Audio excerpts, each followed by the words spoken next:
Estrogen dominance is one of the most talked about hormone conditions right now, but it's also one of the most misunderstood. Most women thinks it means their estrogen is too high. Most doctors treat it like that too. But in the majority of cases that I see clinically, your estrogen levels can actually look completely normal on labs, but you can still be estrogen dominant. Today, I'm going to teach you about what that actually looks like, why it happens, and what we can do about it to fix it. Little disclaimer here. Yes, I am a physician assistant, but this video is for educational purposes only and should not be taken as medical advice. Please always consult with your own healthcare professional before making changes to your health, supplements, or medications. So let's start with a basic definition because I think a lot of women have been told they have estrogen dominance without anyone ever explaining really what that means. Estrogen dominance simply means that your estrogen is too high in comparison to your progesterone. Your progesterone may be low, or your estrogen may be high, or both. But the key word here is relative, because even normal estrogen levels can create dominance symptoms if your progesterone is absolutely tanked. Now, estrogen is not the villain here, okay? We do need sufficient amounts of estrogen. It is critical for bone density, cardiovascular health, libido, cognition, mood. The problem here is what we call unopposed estrogen. So it's estrogen that is not being appropriately balanced out by progesterone. And it's also estrogen that isn't being properly metabolized and excreted. That is where the gut and the liver comes in. So your body produces estrogen, and then it has to be processed through the liver, conjugated, and then excreted through the bile and eventually the stool. Basically, it packages it up and ships it out. If that pathway is broken at any point, estrogen doesn't leave. It recirculates and it starts to accumulate in the body. This is usually the mechanism behind estrogen dominance that I see in most of my clients. Now, before I get into causes and the labs, I want to talk about symptoms because many of you watching this probably feel some of this, even if you don't have the diagnosis yet. Estrogen dominance tends to show up in a very similar pattern. So you can have cycle-related symptoms, which is heavy, painful, prolonged periods. You can have significant PMS, so more mood swings, irritability, anxiety, or low mood, basically that week before your menstrual period. You can have breast tenderness or swelling, especially before your menstrual period, bloating that worsens also with your cycle. You can have body composition and weight changes. So you're going to have more weight gain that's concentrated in the hips, thighs, and lower belly. This is a classic estrogen dominant fat distribution pattern that we see. You also can have difficulty losing weight despite doing everything right. You can also have more of a puffy, inflamed appearance and a lot more cellulite accumulation. You can have skin issues, so hormonal acne, especially along the jawline and chin, and you can have more oily skin. You can have energy and mood changes, so fatigue, especially around the mid-cycle or the luteal phase, brain fog, anxiety, or mood instability that also goes along with your cycle, poor sleep, especially the second half of your cycle. Some other things we may see: fibroids, endometriosis, ovarian cysts. These are estrogen dominant conditions. Thyroid issues. When you have excess estrogen, it's going to raise thyroid binding globulin. Basically, what that does is it suppresses the free thyroid hormone, which is what we need for our thyroid to function properly. So if you're sitting here and you're like, yeah, I have 3 or 4 of these things, this video is for you. Okay, so let's talk about why this happens, because this is where most content stops short. Number 1 root cause, the gut. Okay, so here is how it works. Your liver processes the estrogen. It conjugates it, which basically means that it's going to package it for elimination. It ships it to the gut via bile, and in the gut, healthy bacteria help to excrete the estrogen, and the estrogen then leaves your body in the stool. But here's the problem. When there is dysbiosis, so that means an imbalance of bacteria in your gut, or when there's a pathogenic overgrowth, something like SIBO or Candida, these bacteria produce an enzyme called beta-glucuronidase. Beta-glucuronidase deconjugates the estrogen. So When it was just packaged by your liver, the beta glucuronidase basically unpackages it. And when that happens, free estrogen starts to get reabsorbed through the intestinal wall and re-enters circulation. This is what's called estrogen recirculation. It's one of the most common and most overlooked drivers of estrogen dominance that I see. And what is actually pretty cool is if you do comprehensive gut testing, like a GI map, you can actually see what your beta glucuronidase level is. This is something that I'm always checking on for my clients that have this type of pattern.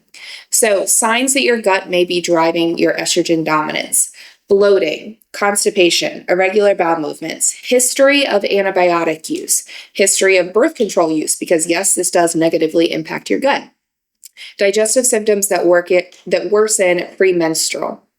Okay, root cause number 2, this is liver congestion and impaired detox. So your liver is your primary estrogen processing organ, okay? Think of it like the recycling facility for your estrogen. When hormones come in, the liver's job is to break it down and package it so it can leave the body. But here's where it gets interesting. In that first stage of the breakdown, so that's called phase 1, the liver can send estrogen down a few different pathways. One pathway is a safer, cleaner form of estrogen that your body should prefer. But there are also other roads it can go down, which are more reactive, more inflammatory, and a lot harder to clear. Then we have the second phase, which is phase 2, and this is where the liver wraps up whatever it just made and it prepares it for excretion. So basically, it's your body putting it into a box and shipping it out via your stool. So the problem is, if your liver is congested or sluggish, it can't perform these tasks in time. So the recycling facility gets backed up. And when your estrogen doesn't process properly, it doesn't get shipped out and it builds up in your circulation. So going back from the beginning, it's not really that you're producing too much estrogen, it's that you're not getting rid of it. And that is how liver dysfunction can fuel estrogen dominance, even if your blood work looks relatively normal. So what are some things that slow down the liver? Alcohol, even just moderate use, processed foods, mold or mycotoxin exposure, high toxic load, so plastic, personal care products, pesticides, things like that, nutrient deficiencies, especially B vitamins or magnesium, poor bile flow. So this actually connects back to the gut health. So root cause number 3, this is called xenoestrogens.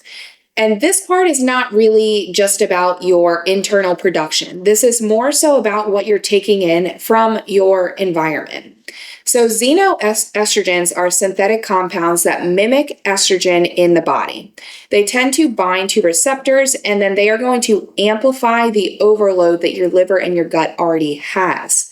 What are some sources of xenoestrogens?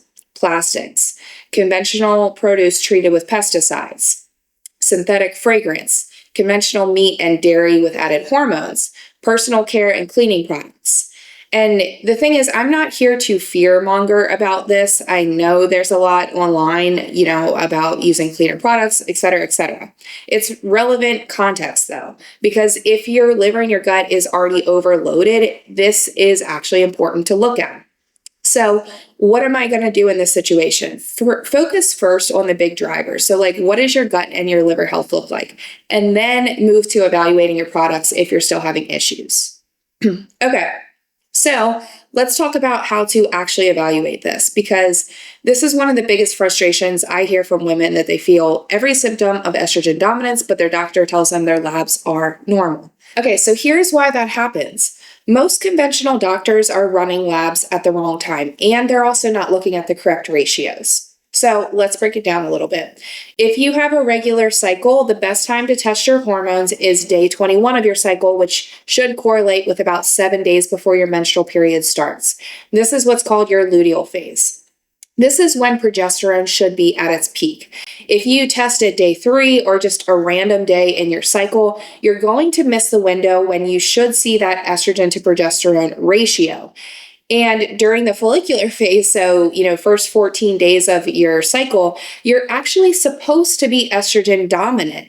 You're not producing progesterone during that time because it's produced after ovulation. So if you get your labs checked in the beginning of your cycle, or you didn't time your cycle and you notice that you don't have any progesterone, don't freak out. That is actually normal.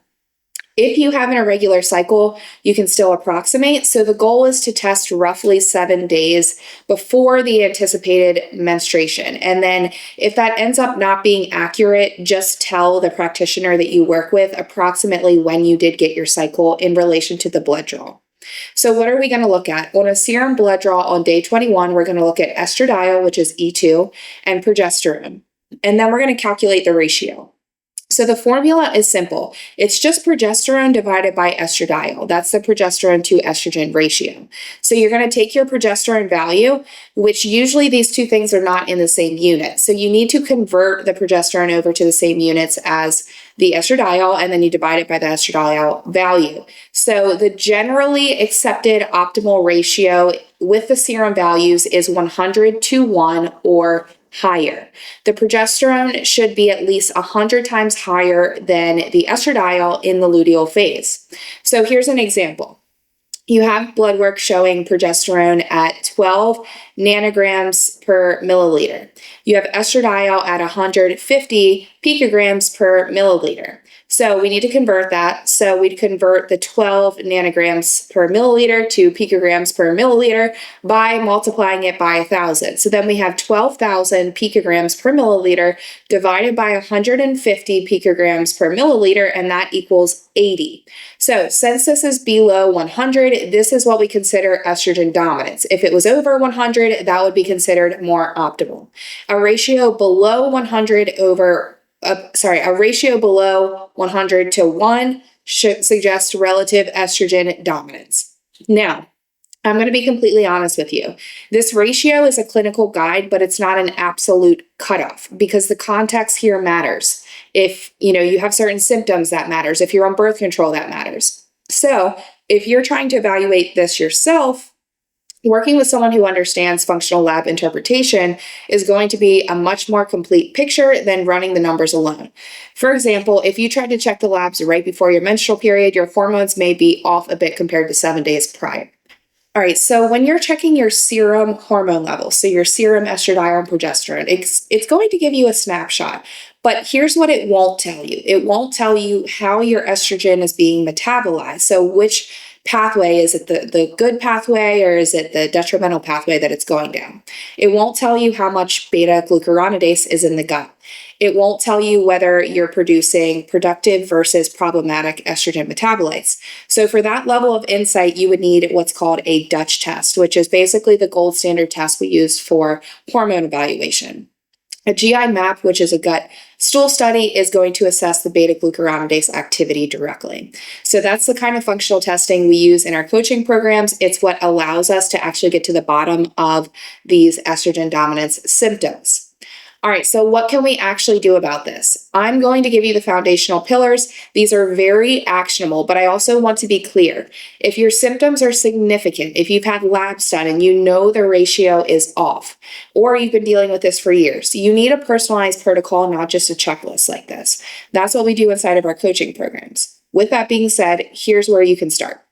Step 1, support your gut, specifically estrogen clearance. So the goal here is to reduce estrogen recirculation by supporting a healthy gut balance and reducing beta glucuronidase activity. So daily bowel movements, that is a non-negotiable. If you're not having at least one bowel movement per day, estrogen is sitting in your gut and being reabsorbed. So I've done a lot of different episodes on bowel movements, gut health, so go back and listen to those. But as quick summary, hydration, fiber from whole foods, magnesium, these are all vital. Eating enough fiber, but it needs to come from real food sources. So cruciferous vegetables really shine here. So broccoli, Brussels sprouts, cauliflower, kale. These contain compounds that support healthy estrogen metabolism through the liver and the gut. Keep in mind that sometimes too much fiber can cause worsening bloating and bowel movement issues. But honestly, in majority of Americans, they're not eating enough fiber. Address dysbiosis. So if you have bloating, constipation, loose stools, or a history of antibiotic or birth control use, very good chance you have gut dysbiosis, which is contributing to your estrogen burden. This requires targeted testing, a targeted protocol, not just random probiotics. Last part here, fermented foods. So plain yogurt, sauerkraut, kimchi, these will support microbiome diversity, but they're not a replacement for addressing underlying dysbiosis if it is present. So big one here is addressing leaky gut. I've done a lot of different episodes on this topic, so go back and specifically listen to the gut health ones if you think you have this issue. Inflammation in the gut is the biggest driver here. So cutting out alcohol, processed foods, and genuinely evaluating your stress levels is key. And then you can add in some supplementation to address the leaky gut. So I like aloe vera juice, omegas, glutamine, zinc carnosine, collagen, bone broth, boswellia, curcumin, and quercetin. Step 2 is supporting your liver detox pathways. Your liver needs specific nutritional support to process estrogen efficiently. So this is what we're going to use. Cruciferous vegetables, already kind of mentioned this for overall gut health, but DIM and I3C are among the most well-researched compounds for supporting healthy estrogen metabolism in the liver. This is what cruciferous vegetables contain. So second is B vitamins, so especially B6, B12, and folate. These are essential cofactors for methylation and one of the primary phase 2 detox pathways. So here you want to be eating eggs, leafy greens, quality animal protein, and you can also consider a methylated B complex supplement. Magnesium, obviously we know that is very critical for a lot of different things in the body, but it definitely helps support liver detox. Most women deficient in magnesium. Reducing alcohol. I know this is not what people want to hear, but if you're dealing with significant estrogen dominance, you need to cut out alcohol. Alcohol directly impacts your liver's ability to detox. So if there's one easy thing you can cut out, it's this. Reducing your toxic burden. So swapping out synthetic fragrances for fragrance-free or oil, essential oil options. You also would want to switch to glass or stainless steel over plastic.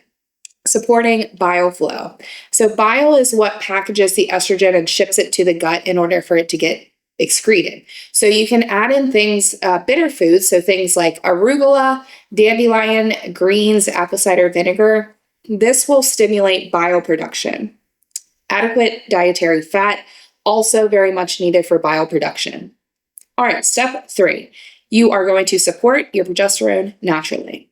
So remember, estrogen dominance is a ratio problem. Raising progesterone will help with these symptoms. So one is managing your cortisol. Again, I've done specific episodes on this, so if you feel that progesterone and cortisol is your issue here, go to those. This is often the missing piece though. When you're chronically stressed, your cortisol steals from your progesterone. This is called progesterone steal. So sleep, nervous system regulation, stress management, not optional here at all. Adequate zinc and B6, that is going to support progesterone synthesis.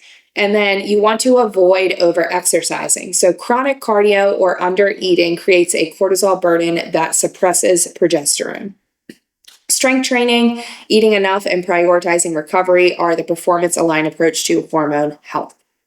Okay, step 4.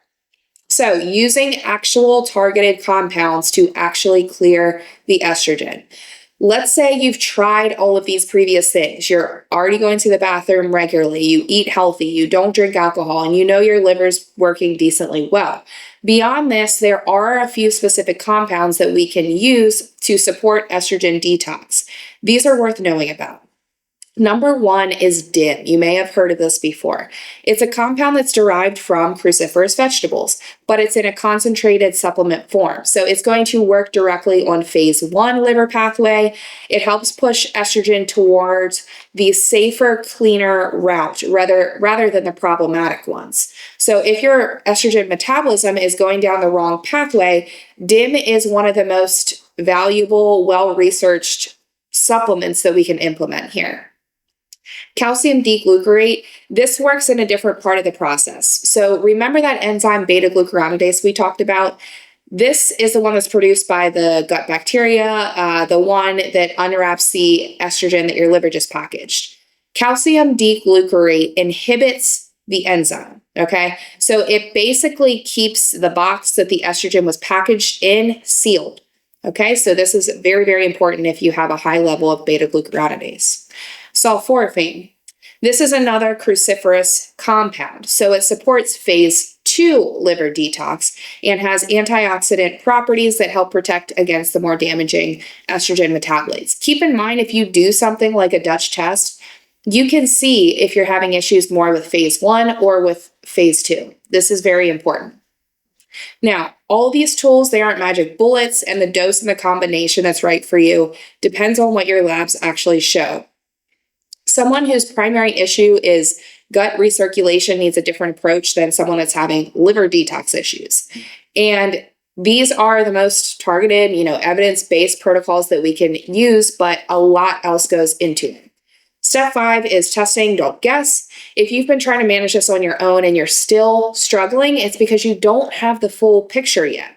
A GI map tells you what's happening in your gut.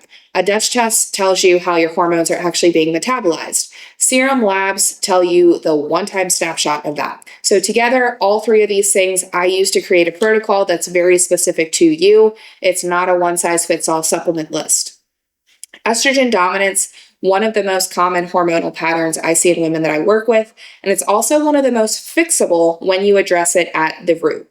The gut and the liver, almost always part of the conversation. And until those systems start working properly, you can throw every supplement, every hormone cream at this, and you're still going to be managing symptoms rather than solving the actual problem. So if you've been watching this and you recognize a lot of these symptoms in yourself and you're actually ready to figure out what's happening in your body, that's exactly what we do inside of our functional health coaching program. We run labs, we interpret them properly, we build a protocol that is specific for you. You can head to the link in the description to apply for a free initial consult with my team. And if you found this helpful, subscribe, share it with a friend, because this is exactly the type of content I plan to make every single week. Thanks so much, guys. I'll see you in the next one.